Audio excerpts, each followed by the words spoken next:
Thank you all, everybody, for joining. This is the Repair Lecture Series. This is part of the Reparations project that is hosted by the Anthropology Department at UFA. It's an ERC project for 5 years, and we are a team of 6-7 people here. All of us are here working on different kinds of reparations. Including those that are demanded in recent times in terms of disease outbreaks, nuclear harms, and climate change. As part of the Repair Lectures, Reparations project, we have this thing called the Repair Lecture Series. And we started this in February. I think February was the first of the edition. And today we have Chris with us, who is our first, I would say, a very delighted non-academic speaker. We are very, very happy to and welcome you here, Chris. So Chris is part of this organization called Aralez, and we had invited Aralez basically to speak today and on reparations. It's this grassroots organization that I will not speak much about because Chris is going to speak about it. It's a grassroots organization working on pan-decolonial reparations, and they have a manifesto also with it. As for Chris, today's speaker, his full name is Chris Casper de Ploeg. Pardon my Dutch, is a grassroots organizer, journalist, and author of Ukraine in the Ceasefire. This was a book in 2017. Crossfire. Crossfire and the Great Colonial War in 2025. He's also the co-founder and co-organizer at Aralez, the organization I mentioned. It's a grassroots organization for decolonization, and at Arts of Resistance, a coalition bridging social movements and the arts. Chris is also a policy officer for the anti-colonial socialist party, DEFONC. And previously, he's been an investigative journalist. Yeah? Yes. Now over to you. Thank you so much, and thank you for organizing. And it's also good to see so many people out, nice and cozy in this room. So I think I'll just start with the presentation. I understood I have about 45 minutes. And then after you can ask questions, etc. My idea was that I have kind of two parts of the presentation.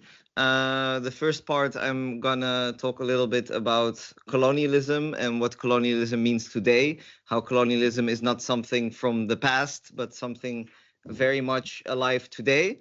You know, when I picked the title, Reparations Are Not a Metaphor, that means that we actually concretely dismantle colonialism. It's not something symbolic or, you know, that we talk about and something in the past. So the first part, I will talk a bit about what I mean with that. And the second part, I will talk a bit more about Aralez, what we do with Aralez around this theme and have done. And hopefully you will find that useful as well.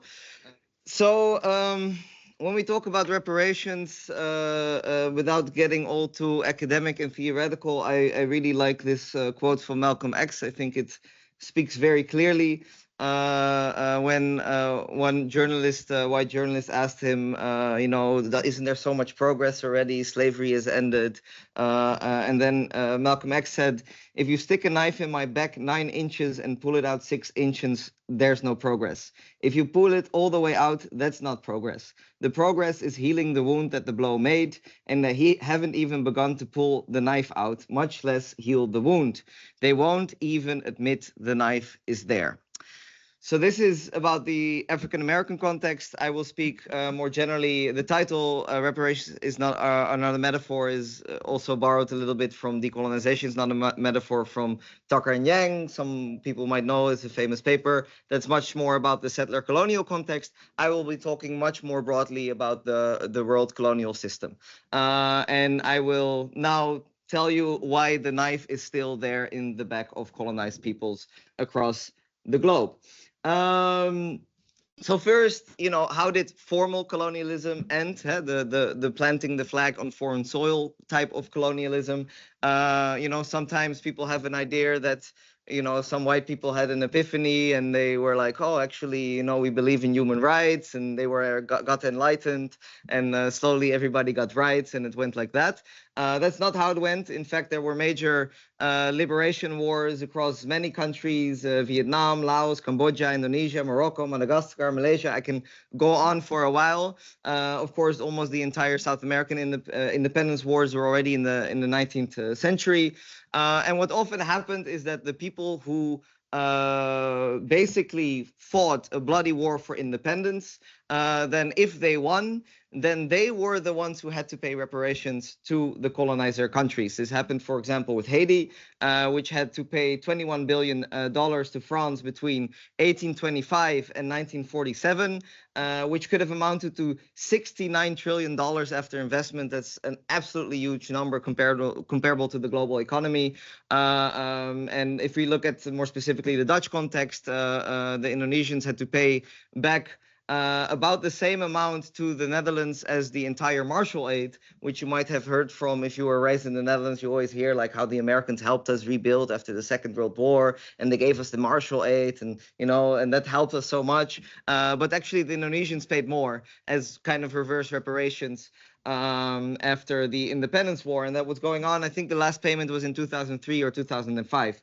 So reverse reparations actually happened, just not proper reparations.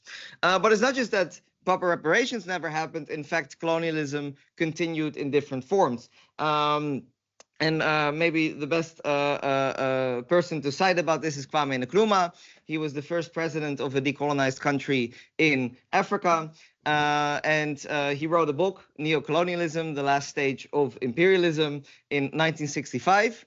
The year afterwards, he was overthrown in a foreign-backed coup by the CIA.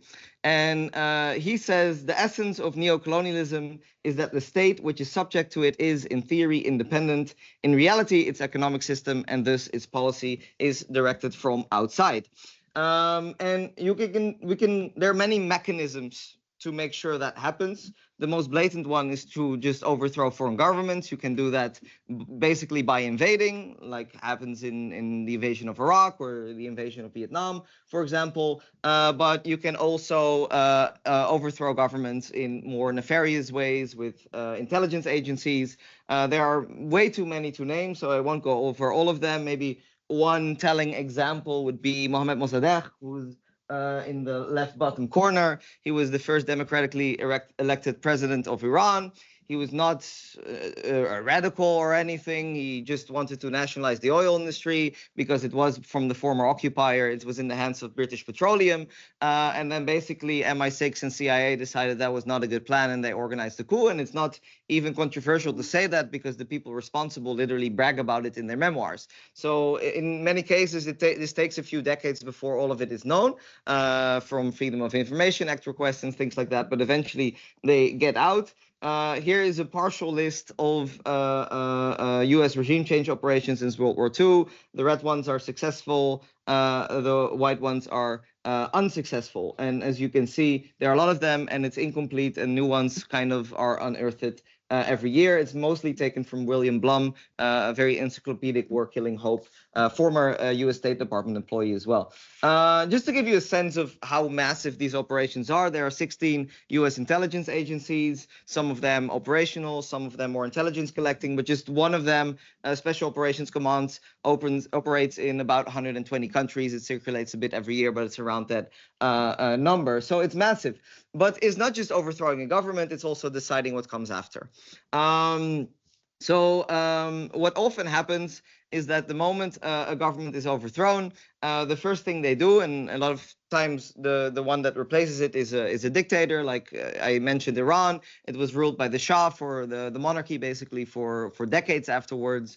They tortured opposition members, etc.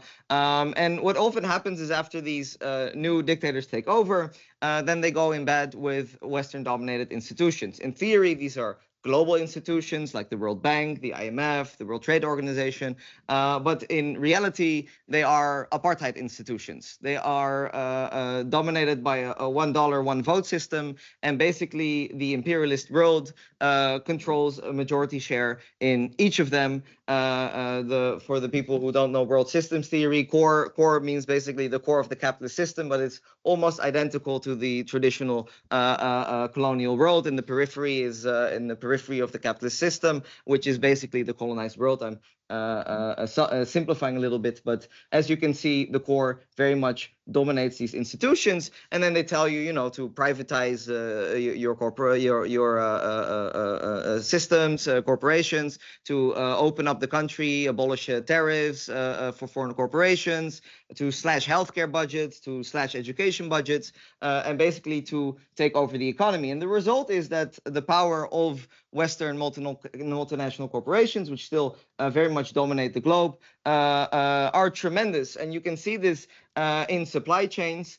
So one example, this is a great study by the Tricontinental Institute, looking specifically at the case of the iPhone, and they calculated the rate of exploitation. For the people who don't know, the idea from Marxism is that actually laborers do the actual work, they create the value, and the capitalists who control the means of production basically just rob the laborer of their labor value. And the rate of exploitation is basically how many times more the profit takers take from compared to the laborers. And in fact, the rate of exploitation they found was so huge, it was 27 times higher than it was when Karl Marx was theorizing this in the 19th century in Great Britain, writing Das Kapital. So it's really massive. You can see, for those who have a hard time seeing it, basically yellow are profits, mostly from Apple, but also from a few other corporations in the global north. And then the bulk of the costs are material costs, and actual labor gets about 5%. So almost everything you pay is barely anything you pay is going to laborers. And to make this even more preposterous is the fact that a lot of this is outsourced. So in supply chains, Apple actually does not lift a finger before the iPhone arrives ready-made, packaged, ready to be sold in the US. And then they take, what was it, 58.5% of the value.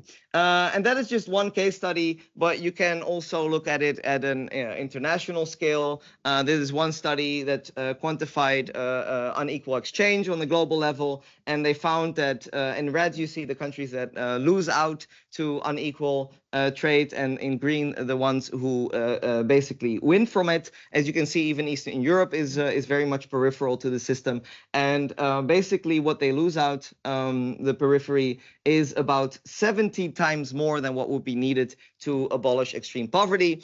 This is on a monetary value. There are similar studies done on a biophysical level. You can just measure like how much labor hours, raw materials, energy use, land use goes into production, goes in and out. And then you can also see that the net losses are absolutely huge. One study calculated that from the energy and land use that the periphery loses every year, you could build out the basic infrastructure for basic human rights for 6.5 billion people. So this is really massive. So to conclude this part, Kwame Nkrumah says the result of neocolonialism is that foreign capital is used for the exploitation rather than for the development of the less developed parts of the world. Investment under neocolonialism increases rather than decreases the gap between the rich and the poor countries of the world. And one UN study looked at actually the inequalities before, after colonialism, and much later in the neo-colonial period, and you can see that Kwame Nkrumah was totally right. Before colonialism, the gap between the richest and the poorest countries was about 3-to-1. After colonialism, it was about 30-to-1, and by the early 21st century, it was about 118-to-1. Now, this is looking a little bit at the extremes, but even if you look at the continental level, you can see that the absolute gap between the global north and the global south has been rising and rising and rising. And this is not only on a material level.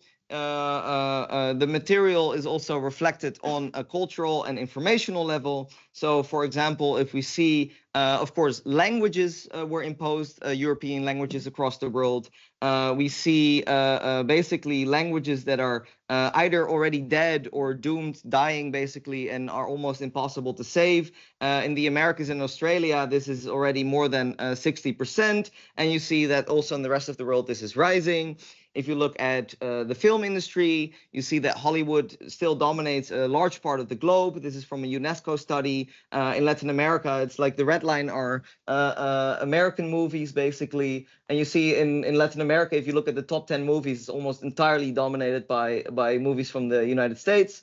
But in many other countries across the world, actually, it's a similar picture, but slightly less extreme. And the top left corner is relevant for today, of course, because that is visualized the countries by scientific production. So how many peer-reviewed papers are published every year. And you can see that it is very much dominated by the global north. China does appear, but China is also very much domestically consumed. If we look at scientific publications that are consumed abroad, then very much the traditional colonial world is still very much dominated. Now, I want to mention a few things maybe because, you know, I have also studied I'm a UVA alumni, basically. And one thing I sometimes notice is that within academia, there is, I think, sometimes a bit of a disregard for past liberation movements, that maybe they were too economistic or they didn't have a proper, you know, decolonial view. And I did want to bring in some nuance this a little bit, because I think a lot of the liberation movements, yes, they did fought for taking back the economy, giving people healthcare, etc., but they did not actually ignore culture. In fact, I want to mention Amilcar Cabral, which was a leader, a communist and a leader of the anti-colonial movement in Portuguese Africa, which went on right into the 70s.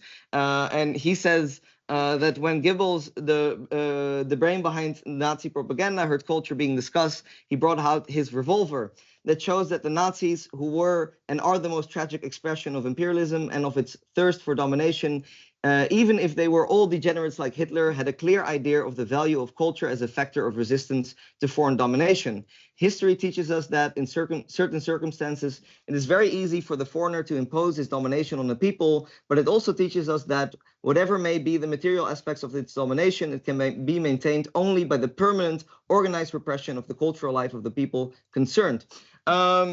So he definitely saw the value of cultural resistance, but at the same time, and this is very important, at the time they also saw these kind of neo-colonial puppet regimes. I had a picture of Lumumba earlier, who was also overthrown by the CIA with Belgian intelligence, a former colonizer, and then it was taken over by a new dictator, Mobutu Sese Seko. But Mobutu Sese Seko also did this kind of cultural nationalism, you know, taking some of the vestiges, trying to sell himself as more African. He renamed also the country Zaire, and but then Cabral was very critical of this tendency of using culture more as a prop than really integrated into liberation struggle. So he also says culture grows deeper through the people's struggle and not through songs, poem, or folklore. One cannot expect African culture to advance unless one contributes realistically to the creation of the conditions necessary for this culture, i.e. the liberation of the continent. So basically all these different elements, whether it's knowledge systems, whether it's culture, whether it's material struggle, need to be integrated into a liberation movement. And I think this is very important to emphasize, because we also see sometimes when decolonization is thrown around a bit carelessly, that it's very easy to co-opt. And one other example today would be, for example, Hindutva, which also tries to present itself as a kind of anti-colonial, decolonial, going back to the real Hindu civilization. But actually, they are much more aimed at demonizing Muslims rather than challenging Western imperialism. And you know, it's a very much a right-wing government that's not going to promise liberation to the people. And I wanted to also connect it a little bit to the academic context, because we're here today. And I thought this was an excellent essay. I won't read out the full quote because I'm guessing I'm going to get in trouble with the time.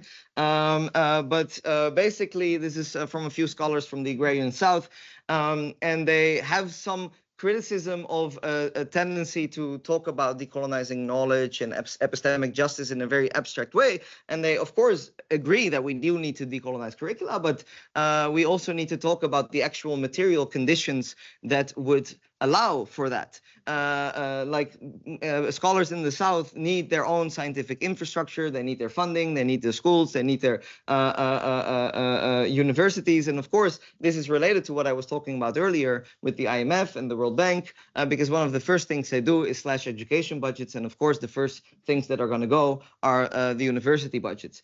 But the second thing they say, and I think this is also very important, is that it's not just enough to give more scholars of color, of scholars in the South, funding. It is also very important to go back to what Cabral said about culture. The same needs to be true for academia. It needs to be integrated into actual liberation struggles. It needs to be related to the concrete movements that are trying to achieve something.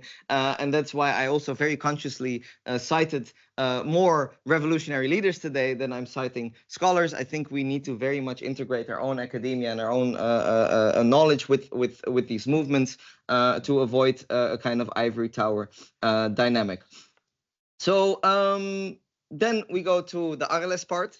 How am I doing for time? You're doing good. You have. I'm halfway? Yeah. Perfect. Okay, I was trying to rush, but then I'm going to be more relaxed now. Yes. Sorry. I had a bit, sometimes I have too many slides, and you want to tell everything. So we talked a little bit about Aralez already, but I'm going to talk now about one specific project that we're trying to focus on more, and that is the pan-decolonial reparations manifesto, and which actually came out of the pan-decolonial reparations conference. We've organized it 3 times now. It's a yearly conference. We organize it around the anniversary of Bandung.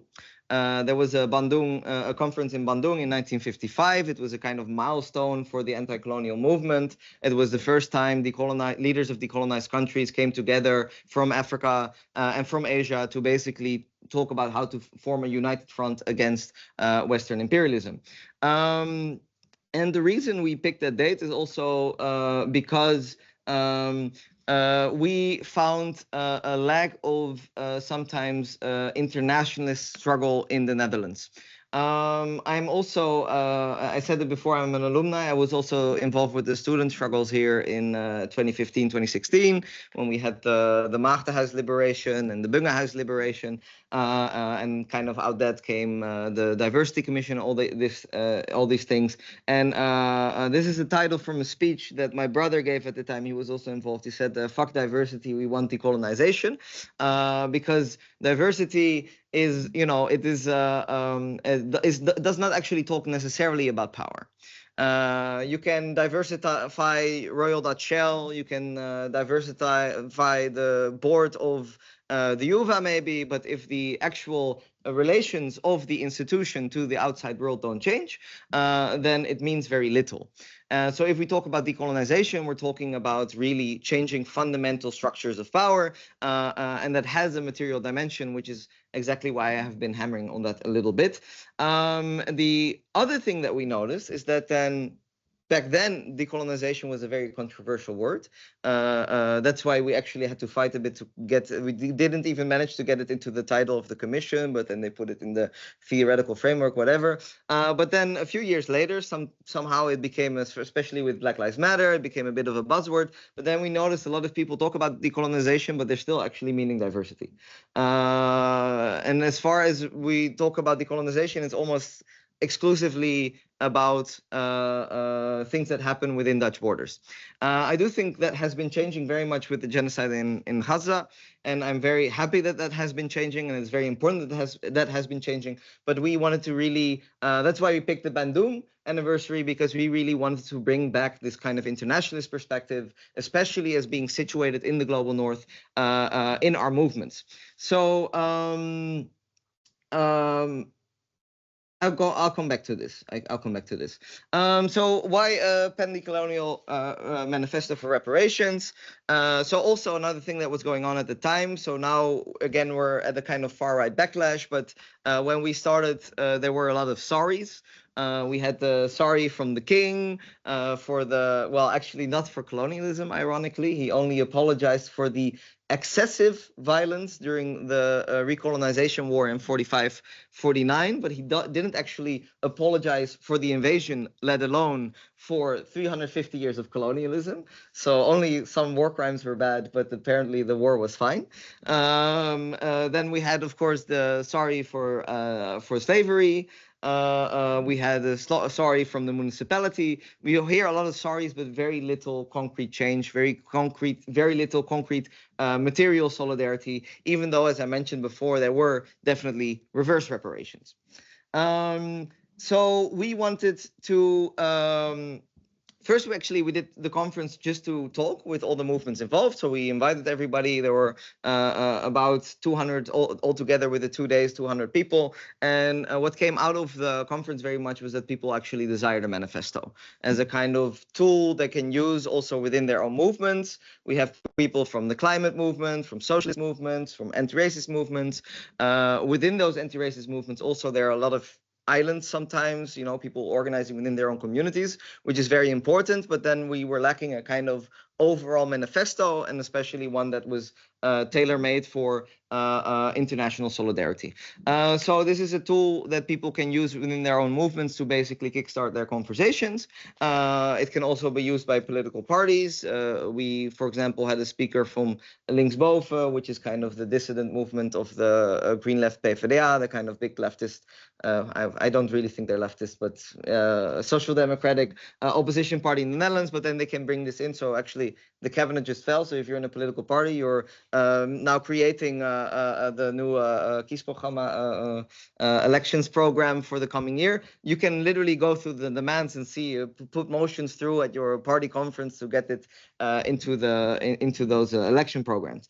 The other thing is that I will go through a few of the demands. It's too much to do everything now. You can read it at home, we have some very radical demands that would basically require a full-blown revolution and a totally different world. And we have some demands that are more reformist, that are maybe a bit more realistic to achieve in the short term. We think it's very good actually to do both. We do not think it is actually pragmatic to only focus on short-term goals.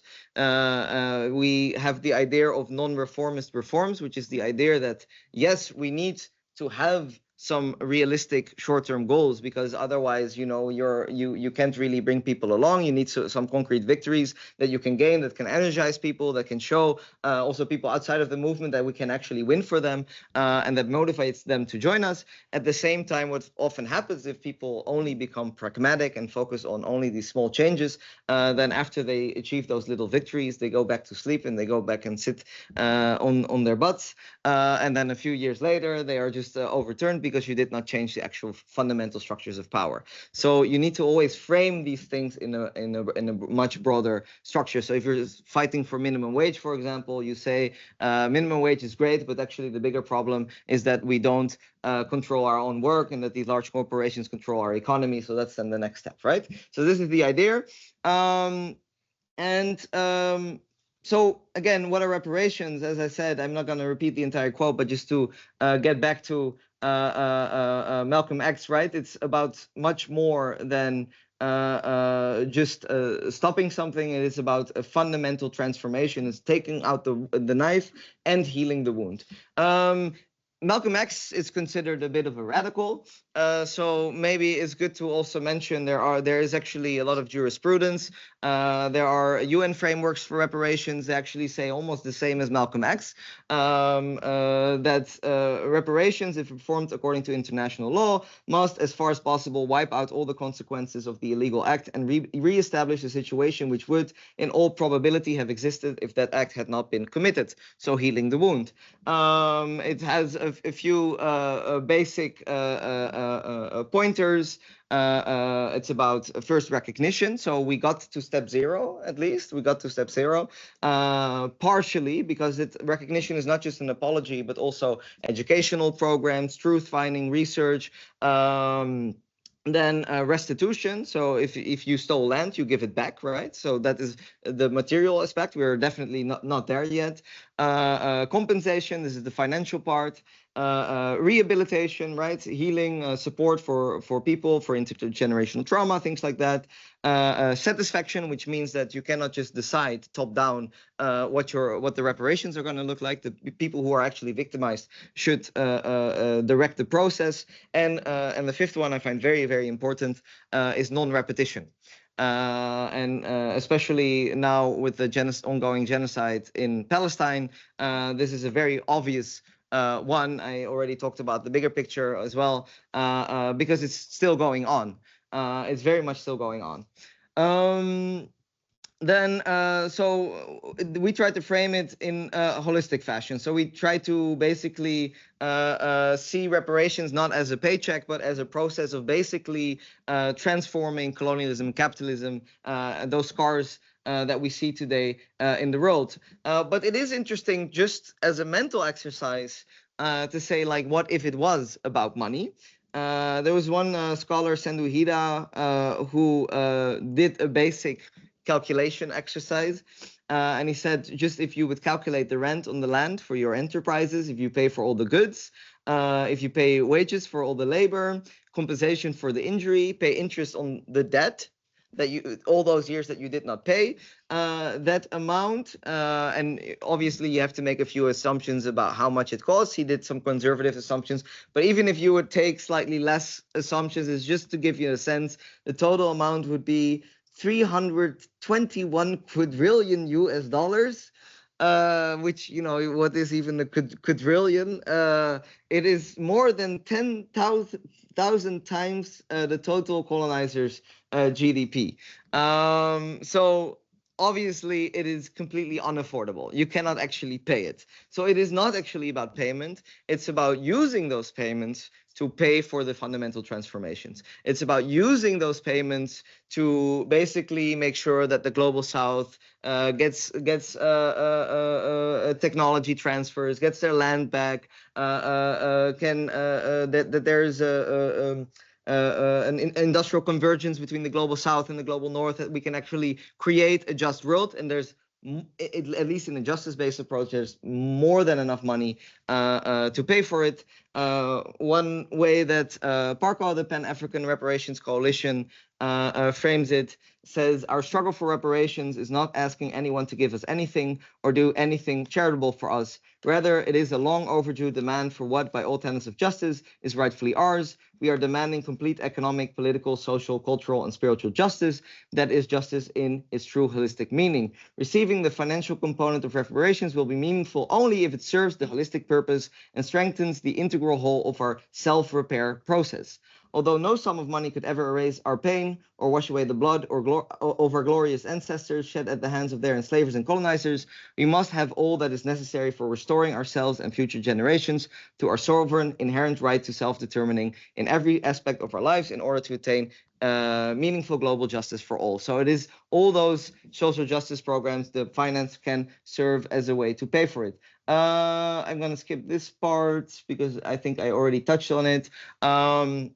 Important to mention the manifesto. So in the process, we had the input from the first conference, then we used that, but we also obviously were going to look at what is already done. There have been a lot of manifestos already, also from the Global South. A few of the earlier inspirations, I mentioned Bandung. Before that, in the 30s, you had the League Against Imperialism. You had, after that, the Tricontinental Conference, the Cochabamba People's Agreement in Bolivia, which also has a very strong climate justice component. The CARICOM 10-point plan for reparations for slavery, a plan to save the planet of the Tricontinental Institute. So there are actually a lot of previous ones that are already there, but for us it was important to actually translate it also to the Dutch context. What does that mean here? How can you integrate it into your demands and movements here? And of course, we also approached a lot of people from the movement. We took their feedback, and then the second conference, again, we discussed it and it became a final document. A few things that we did. So there are a few things that happen in the manifesto. There are the key terms and positioning. Some of them I have already been doing now. There are the demands at the end. But also this was important for us because we want actually this to become an integral part of movement organizing in the Netherlands. We think internationalist organizing should not just be something from one specialized organization, but should actually be a part of every single movement within the Netherlands. So we also included a few chapters on why decolonization is important for various movements in the Netherlands. I'm going to go through them only very briefly. But one obvious one is anti-racism. And one obvious example is we talk a lot about white privilege, which is very justified. 1 in 5 people of color in the Netherlands live in poverty, which is a lot higher than the white Dutch poverty rate. But if you would apply that same Dutch poverty line to the global south, you would come to more than 90%. So, you know, obviously, if we're talking about privilege, if we're talking about justice, it would be very strange to ignore that geographic dimension. The other obvious part is that actually the racism that we experience domestically is also very much a colonial boomerang from what happens internationally. We saw, for example, the rise of anti-Asian racism spark when the trade war with China started. And you can see these kind of covers in Western magazines depicting, you know, the Chinese as spiders or worms or things like that. Another example is, of course, the genocide in Gaza. This is actually from the New York Times, this article. So this is a supposedly liberal, progressive newspaper, which understanding the Middle East through the animal kingdom. And then this author, kind of Thomas Friedman, who has a standard column there, compares, you know, then I think was it the United States was the lion, Israel was some mammal, and like everyone else was an insect. I forgot which insect, but you know, Iran was some kind of larva or spider. I don't know. Basically, it's very obvious that this kind of racism is very much intertwined with imperial warfare, and this has always been the case also historically, of course. For socialist movements, I already mentioned how people with a migrant background in the Netherlands are much more in poverty, but I also mentioned the international dimension. But also, if we zoom in specifically at workers, then if you look at the entire supply chain, there are about 14 million people working full-time in the global south for extremely low wages in dangerous working conditions throughout Dutch value chains, working for Dutch consumption, investments, or corporate profits. So actually, that is more full-time equivalent jobs in the global south than within our borders. So if we're talking about organizing workers, obviously we need to organize internationally as well. If we look at feminist movements, I used some data from the International Labour Organization to calculate the gender pay gaps, both within the global north as internationally. And you can see that the gender pay gap is about 55%. I'm including here not only the pay gap in terms of getting less paid for work, but also unpaid labor. And that's 55%. But if you take actually the pay gap between the global north and the global south, it's about 500%. So again, we see kind of this geographic dimension makes it so much more extreme. And we also see even within the global north that a lot of these kind of unpaid care work jobs are increasingly kind of outsourced in what they call global care chains, that we see undocumented people working in households and things like that. For the anti-war movement, I think this is very obvious, so I'll kind of skip through this. Obviously, war and imperialism are fundamentally interrelated. I will mention Ali Qadri as a great title if people want to delve more deeply into that. And for climate justice, I think this is also very fundamental. The entire problem that we have with climate breakdown is very much caused by the global north. On the left here, you see a map of responsibility. This is a very simple approach. It's elegant in its simplicity. It basically says every country with is allowed the same amount of emissions based on their population share of the global population within safe boundaries. And safe boundaries we actually already crossed in the 1990s, by the way, a long time ago. So this is based on 1 degree warming. And then you just look at who goes past those boundaries of their fair share in the carbon budget. And then you see that basically 92% of climate breakdown is caused by the global north, and the global south actually did not even use up its fair share of the budget, and that includes even China. I think China will probably pass its fair share of 1 degrees, though, eventually, although projections are that it will stay within a fair share of 1.5 degrees, which is, of course, the Paris Climate Accords, which if we compare that to the global north, it's an entirely different world. Well, this is actually data based on, for the largest part, on standard UN climate reporting. But that misses out a lot. It misses international transport, flight. It also misses the military industry, which is exempt. It also does not take care of international trade and international value chains. And if you actually look at that, you see that even the emissions reductions are in many cases either entirely fictional or they're much more modest than they're suggested. I used a while ago CBS data, which is the basic Dutch government statistical bureau, which surprisingly actually does track this data. They call it milieuvoetafdrukken, milieu accounting, but they don't really publish it very widely in the media. The most politicians don't really care, but the data is there.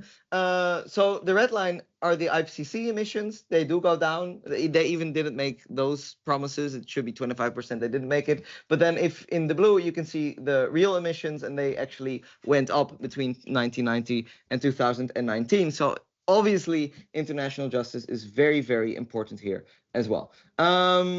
So we set up the manifesto of the demands in 5 parts: right to self-determination, finance and economy, Mother Earth and food sovereignty, culture and identity, and global equity. And to finish off, I'm just going to give a few examples just so you get a taste of what's in there. But obviously, this is way too much to delve into here.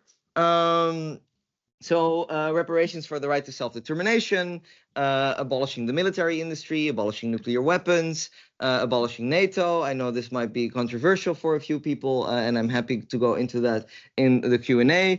Ending economic and informational warfare, international sanctions, democratizing the UN is a very obvious one. We probably would have seen an end to the genocide in Gaza a long time ago if the General Assembly of the UN could actually vote on a military intervention there, but now obviously it's not happening because some former colonizers or current colonizers still have a veto in the UN Security Council.